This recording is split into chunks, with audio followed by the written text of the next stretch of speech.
বাণী যখন তাপসের সব সত্য কথা সাথীকে বলে দেয়, সাথী কিছুতেই তাপসের বিষয়টা বিশ্বাস করতে চায় না, বাণীকে ভুল বুঝে বাড়ি থেকে বের করে দেয়। হ্যাঁ বন্ধুরা, এমনটাই দেখা যাবে। বিস্তারিত জানতে ভিডিওটি না টেনে সম্পূর্ণ দেখতে থাকুন। গল্পের শুরুতেই দেখা যাবে বাণী আর আর্য যখন মন্দিরে চলে আসে, তখনই সেখানে তাপসের সঙ্গে বাণীর দেখা হয়। তখনই তাপস বাণীকে বলে, বাণী বাড়াবাড়ি করো না, এখান থেকে চলে যাও। তোমাকে তো বলেছি যে তুমি আমার মেয়ের আর আমার ব্যাপারে আসবে না, তুমি তো আমার ছেলেকে আমার কাছ থেকে কেড়ে নিয়েছো, এখন আবার তুমি এত ভান করছো কেন? আমার মেয়ের জীবন নিয়ে খেলা করতে তোমাকে আমি দেব না। এরপর দেখা যায় তাপস ওখান থেকে চলে যায়। তখন বাণী বলে, এতে পথ হবে না, কিছু একটা করতে হবে। অন্যদিকে দেখা যায় যে তাপস সে যেই জায়গায় অনিরুদ্ধের মিটিং হয় সেই জায়গায় ফোন করে ওখানকার একটি কর্মীকে বলে দেয় যেন অনিরুদ্ধ আজকে ওখান থেকে না বেরোতে পারে। এদিকে মিটিং এর সময় দাদু বলে যে এখানে কেন যে তাপস আসলো না, অনিরুদ্ধকে যে কেন পাঠালো সেটাই তো বুঝতে পারছি না, এখানে তাপস আসলেই ভালো হতো। তখনই পিনাকি বলে ওঠে, বাবা চুপ করো না, এখানে তো মিটিং হচ্ছেই। তখনই দেখা যায় যে অনিরুদ্ধের ক্লায়েন্ট বলে যে হ্যাঁ অনিরুদ্ধ বাবু, তোমার না বিয়ে হয়ে গেছে, তাহলে আমি শুনলাম নাকি কাজের মেয়েকে বিয়ে করেছো, এটা কি ভালো হয়েছে বলুন তো? তখনই দেখা যায় যে অনিরুদ্ধ বলে ওঠে, আমার আমার বাড়ির ব্যাপারে, আমার ব্যাপারে আপনাদের কারোরই মাথা ঘামাতে হবে না, সেটা সম্পূর্ণ আমাদের বিষয়, আপনাকে এত কিছু জানতে হবে না। এরপরে অন্যদিকে দেখা যায় যে বাণী বলে, তাহলে আমি কি করে আর্য আর অন্তরার বিয়েটা দেব, ওদের কি করে এক করব? এভাবে তো অন্তরার জোর করে বিয়ে দিলে মেয়েটার জীবনটা নষ্ট হয়ে যাবে, মেয়েটা নিজেকে শেষ করে ফেলবে, সেটা তো আমি কিছুতেই হতে দিতে পারি না, আমাকে কিছু একটা করতে হবে, না হলে মেয়েটার ভবিষ্যৎ নষ্ট হয়ে যাবে। এরপরে দেখা যায় অন্যদিকে বাণী বাড়িতে ফোন করে বিদ্যুতের মাকে বলে যে মাসিমণিকে নিয়ে তাড়াতাড়ি যেন তারা মন্দিরে চলে আসে। তখনই অনিরুদ্ধের মা আর সাথী মন্দিরে চলে আসে। তখনই বলে, বাণী কি হয়েছে, এখানে এত আর্জেন্ট ভাবে ডাকলে কেন? তখনই বাণী বলে, আসলে মাসিমণি এখানে ডেকেছি এমনিতে একটু পুজো টুজো দাও, এই জন্যই ডেকেছি। তখনই দেখা যায় অনিরুদ্ধ মা বলে যে আসলে বাণী এভাবে তাড়াহুড়ো করে না ডাকলেই হতো। তখন দেখা যায় যে ও বিদ্যুতের মা বলে, হ্যাঁ বাণী এত তাড়াহুড়ো করে ডাকলে কেন? তখনই দেখা যায় যে সাথীকে দেখে ফেলে তাপস, আর তাপস বলে এই বাণী সবকিছু করেছে, ইচ্ছে করেই এখানে সাথীকে নিয়ে এসেছে, আসলে আমার সবকিছু প্রকাশ করবে বলে। আমি এখানে আর থাকবো না, আমাকে এখান এখান থেকে চলে যেতে হবে, যে করে হোক এখান থেকে চলে যেতে হবে। এরপরেই দেখা যায় যে অন্তরা সে মনে মনে বলতে থাকে, এই বিয়েটা হলে আমি নিজেকে শেষ করে ফেলবো, আমি এই বিষটা খেয়ে ফেলবো, আমি আমি নিজেকে বাঁচাতে পারবো না। এরপরে দেখা সেখানে বাণী চলে আসে আর বলে, এখানে বিয়ে হবে না পুরোহিত মশাই। তখনই পুরোহিত বলে, কেন মা, এখানে বিয়ে হবে না কেন, কি হয়েছে? তখনই বাণী বলে, দেখুন এখানে জোর করে বিয়ে হচ্ছে, এটা অন্তরার ইচ্ছার বিরুদ্ধে গিয়ে অন্তরাকে জোর করে এখানে বিয়ে হচ্ছে, কারণ জোর করে তো বিয়ে দেওয়া যায় না, এটা তো পাপ হয়। তখনই ঠাকুর মশাই বলে ওঠে, হ্যাঁ ঠিক বলেছো মা, আমি এই বিয়ে দিয়ে দিতে পারবো না।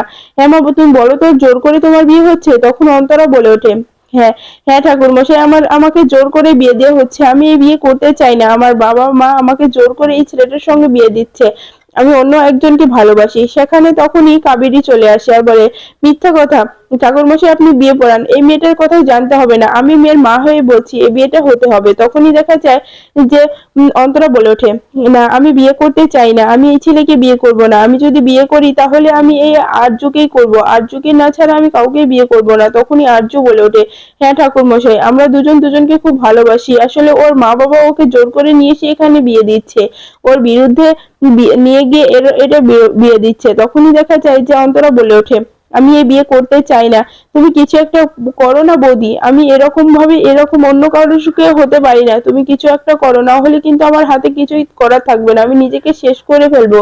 এরপরই দেখা যায় যে বরপক্ষের সবাই চলে যায়।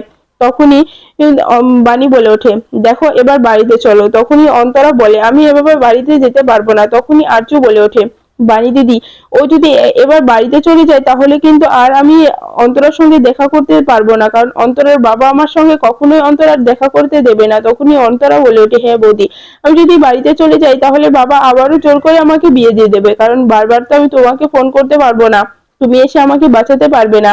এরপরে দেখা যায় যে বানিয়ে অনিরুদ্ধকে ফোন করলে অনিরুদ্ধের ফোনটা বন্ধ থাকে। তখন দেখা যায় বাণী সাথীর কাছে এসে অনুমতি নিয়ে আবার যে বিয়ে দিয়ে দেয় আরজু আর অন্তরার। তখনই আরজু আর অন্তরার বিয়েটা হয়ে যায়। তখনই ঠাকুরমশাই বলে, তোমাদের বিয়েটা সম্পূর্ণ হলো, এবার তোমরা স্বামী স্ত্রী। তখনই আরজু বাণীকে বলে যে, দিদি তোমার জন্য আজকে আমি আমার ভালোবাসার মানুষটি পেয়েছি, সত্যি দিদি তুমি অনেক ভালো, তোমার জন্য আমরা দুজন এক হতে পেরেছি। তখনই বাণী মনে মনে বলতে থাকে যে আমি তো বিয়েটা দিয়ে দিলাম, এখানে অনিরুদ্ধ বাবু নেই, যদি আমাকে ভুল বোঝে অনিরুদ্ধ বাড়িতে আসে। তখনই সাথী বলে অনিরুদ্ধ কোথায় ছিল? তখনই অনিরুদ্ধ বলে ওঠে মা আমি একটা মিটিং এ ছিলাম, বাবা কালকে বললো না যে আমার আমার একটা মিটিং এ যেতে হবে, এই জন্য আমি মিটিং এ গিয়েছিলাম। তখনই সাথী বলে আমরা মন্দিরে থেকে সবেমাত্র আসলাম, সেখানে বাণীও ছিল, বাণী আমাদেরকে পাঠিয়ে দিয়েছে, বাণী পরে আসবে বলেছে। তখনই দেখা যায় অনিরুদ্ধ বলে ওঠে যে তাহলে কোথায় গেল? কোথায় গেল বানি? আমাকে তো কিছু বললো না, আমাকে অনেকবার ফোন করেছিল কিন্তু আমি ধরতে পারিনি, মিটিং এ ব্যস্ত ছিলাম। তখনই দেখা যায় যে বিদ্যুতের মা বলে আসলে বানি হয়তো কোনো কাজে গেছে, সমস্যা নেই চলে আসবে। তখনই বানি চলে আসে আর বলে যে আমি এখানে আসতে পারি মাসিমণি, দেখো কাদেরকে নিয়ে এসেছি। তখনই অন্তরা আর আর্যকে বিয়ের পোশাকেই নিয়ে আসে। তখনই অনিরুদ্ধ বলে তোমরা এই পোশাকে আর অন্তরা তুমি বিয়ের সাজে? তখনই দেখা যায় বাণী বলে ওঠে হ্যাঁ ওদের বিয়ে হয়ে গেছে। তখনই অনিরুদ্ধ বলে কিভাবে, কখন, কোন জায়গায় বিয়ে হলো? তখনই বাণী বলে ওদের মন্দিরে বিয়ে হয়েছে। তখনই আরজু বলে ওঠে যে আসলে দাদা কি হয়েছে, যদি আজকে দিদি না থাকতো তাহলে যে কি হতো, দিদির জন্যই আজকে আমাদের বিয়েটা হয়েছে, দিদি দাঁড়িয়ে থেকে আমাদের বিয়ে দিয়ে দিয়েছে, দিদি আসলে অনেক ভালো। তখনই অনিরুদ্ধ বলে বাণী এটা কি করেছো, তুমি আমাকে আগে থেকে জানাবে না? তখনই বাণী বলে আমি তো আপনাকে অনেকবার ফোন করেছি কিন্তু আপনি ফোনটা ধরেননি, এছাড়া আমার কাছে আর কোনো পথ ছিল না, অনেকটা দেরি হয়ে যাচ্ছিল। তখনই অনিরুদ্ধ বলে আমার জন্য কি একটু অপেক্ষা করা গেছিল না? তখনই বাণী বলে ওঠে সেটা সম্ভব ছিল না, কারণ এমন পরিস্থিতি হয়েছিল যে অপেক্ষা করার কোনো সুযোগই ছিল না। তখনই দেখা যায় যে অনিরুদ্ধ বাণীকে আলাদা করে ডাকে যে তোমার সঙ্গে কথা আছে। তখনই আড়ালে গিয়ে বাণীকে জিজ্ঞাসা করে বাণী এটা কেন করলে? তুমি জানো এর জন্য কতটা এখন তোমাকে কথা শুনতে হবে, যখন বাবা জানতে পারবে তখন তোমাকে কিন্তু ছেড়ে দেবে না, কারণ বাবা জানে যে তুমি সবকিছু জানো। তখনই দেখা যায় যে বাণী বলে এছাড়া আমি কি করবো, দুটো জীবন নষ্ট হয়ে যাচ্ছিল, আমি যদি ওদের বিয়ে না দিতাম দুজনের জীবনই নষ্ট হয়ে যেত, কিচ্ছু করার ছিল না আমার কাছে। আসলে অন্তরাকে জোর করে বিয়ে দিতে যাচ্ছিল মেসুমশাই, এছাড়া আমার কাছে কোনো পথ ছিল না। তখনই সাথী বলে অনিরুদ্ধ কি হয়েছে, তুই বাণীর সঙ্গে ওখানে গিয়ে কি কথা বলছিস, এখানে এসে কথা বল। তখনই দেখা যায় তানিয়া চলে আসে আর বলে এখানে কি সুন্দর বর বধূ দাঁড়িয়ে আছে, কি মিষ্টি লাগছে না আন্টিকে? তখনই দেখা যায় যে অন্তরা বলে ওঠে হ্যাঁ তানিয়া তোমার বিয়ের সময় তোমাকে এরকম করে সাজিয়ে দেবো। তখন অন্তরা বলে ওঠে তোমাদের মতো আমার বাবা মারও এত সুন্দর করে ভালো ভালো লেগেছিল বিয়ের সাথে, জানো তো? তখনই দেখা যায় অন্তরা বলে আচ্ছা মিষ্টি মেয়ে তাহলে তাই? তখনই দেখা যায় অনিরুদ্ধ বলে যে অন্তরা এই কাজটা কিন্তু একদম তোমরা ঠিক করনি, এভাবে কাউকে না জানিয়ে বিয়েটা করা কিন্তু একদম ঠিক হয়নি। তখনই সাথী বলে ওঠে হ্যাঁ তোমার বাবা মা না না জানি এভাবে বিয়ে করাটা কি ঠিক হয়েছে? তখনই দেখা যায় এই যে অন্তরা বলে ওঠে কি করবো আন্টি, এছাড়া কোনো পথ ছিল না, বাবা আমাকে জোর করে তার বন্ধু ছেলের সঙ্গে বিয়ে দিতে যাচ্ছিল, কিন্তু আমি তো তাকে ভালোবাসি না যে তাকে আমি বিয়ে করব, আমি যাকে ভালোবাসি তাকে আমি বিয়ে করব, এজন্য আমি এখানে চলে এসে এখানে আরজুকে বিয়ে করেছি। আসলে আজকে বৌদি ছিল বলে আজকে আমাদের এত অনর্থটা আটকেছে, না হলে যে কি হতো। তখনই দেখা যায় যে সাথী বলে আসছে আচ্ছা যা হবার হয়ে গেছে, এতটা কথা বলার কোনো দরকার নেই আর এতটা চিন্তা করারও দরকার নেই। অনিরুদ্ধ বাণী ওদেরকে নিয়ে ওদের বাড়িতে পৌঁছে দিয়ে এসো, ওরা অনেক ধকল সহ্য করেছে, এবার তো বড়দের আশীর্বাদ নিতে হবে, বড়দের আশীর্বাদ না নিলে তো ওরা এই সংসারে সুখী হবে না। তখন অনিরুদ্ধ মনে মনে বলতে থাকে মা যদি কখনো সত্যটা জানে তাহলে কি ক্ষমা করতে পারবে আমাদেরকে? আমি কি করব এখন? এখন বাবার মুখোমুখিও তো হতে হবে, যদি সবার সামনে চলে আসে এখন তো অন্তরাকে সবাই জিজ্ঞাসা করবে তার বাবার পরিচয়, তখন কি হবে? আমার তো মাথাতে কিছুই আসছে না। এরপরে অন্যদিকে দেখা যায় তাপস বাড়ির দিকে রওনা হয় আর বলে যে আমি কিছুতেই ওই বাণীকে ছাড়বো না, বাণী আমাদের সংসারে ঢুকে আমাদের সংসারে অশান্তি বাঁধাতে চাচ্ছে, আমি ওদেরকে ছাড়বো না।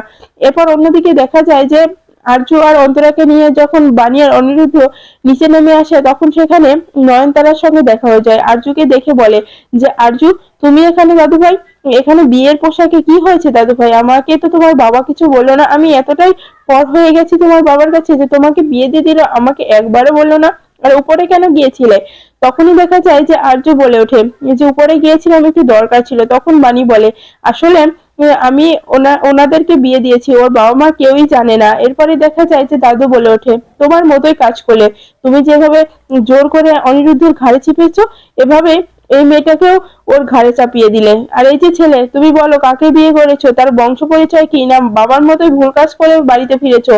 তখনই নয়নতারা বলে আর থামো তো, আমি দেখি ছেলেটা কাকে বিয়ে করলো। তখনই দেখা যায় যে অনিরুদ্ধ বলে ওঠে, মেয়েটা ভালো ভালো পরিবারের মেয়ে। তখনই দেখা যায় বাণী বলে, হ্যাঁ মেয়েটা অনেক শিক্ষিত আছে, মেয়েটা অনেক ভালো পরিবারের মেয়ে, অতটা সমস্যা নেই, মেয়েটাকে মেনে নিয়ে ভালো হবে। তখনই দাদু বলে ওঠে, মেয়েটাকে মেনে নেবো, মেয়েটার বংশ পরিচয় জানি না, মেয়েটার নাম যে অন্তরা সেটা তো জানলাম, মেয়েটার বংশ পরিচয় কি, তার বাবা মায়ের নাম কি?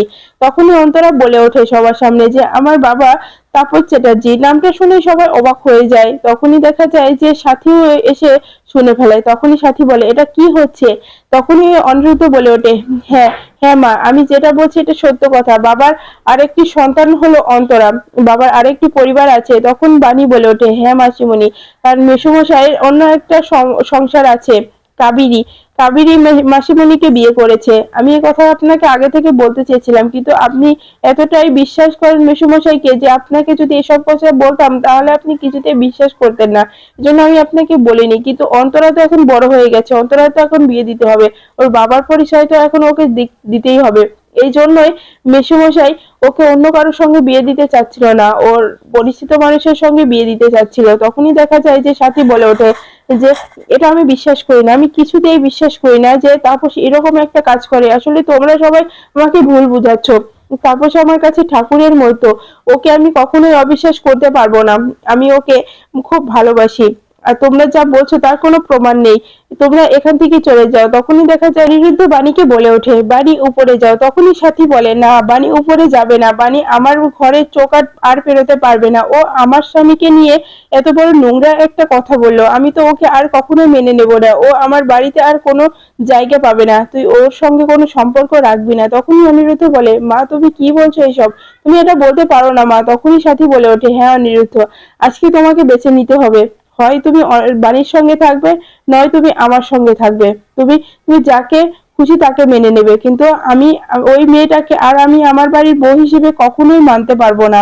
এরপরেই দেখা যায় যে বাণী বলে, মাসিমণি তুমি আমাকে ভুল বুঝছো, দেখো এরকম কিছুই না। তখনই সাথী বলে ওঠে, তুমি আর তোমার মুখ আমাকে দেখাবে না বাণী, আমি তোমার সঙ্গে আর কোনো কথা বলতে চাই না, তুমি আমার সামনে থেকে এখনই চলে যাও, তুমি আর এই মুখটা আমার সামনে কখনোই দেখাতে আসবে না। হ্যাঁ বন্ধুরা, এই ছিল আজকের আপডেট। ভিডিওটি কেমন লাগলো কমেন্টস করে জানাতে ভুলবেন না। পরবর্তী আপডেট পেতে চাইলে চ্যানেলটি সাবস্ক্রাইব করে পাশে থাকা বেল বাটনটি অন করে রাখুন। ধন্যবাদ।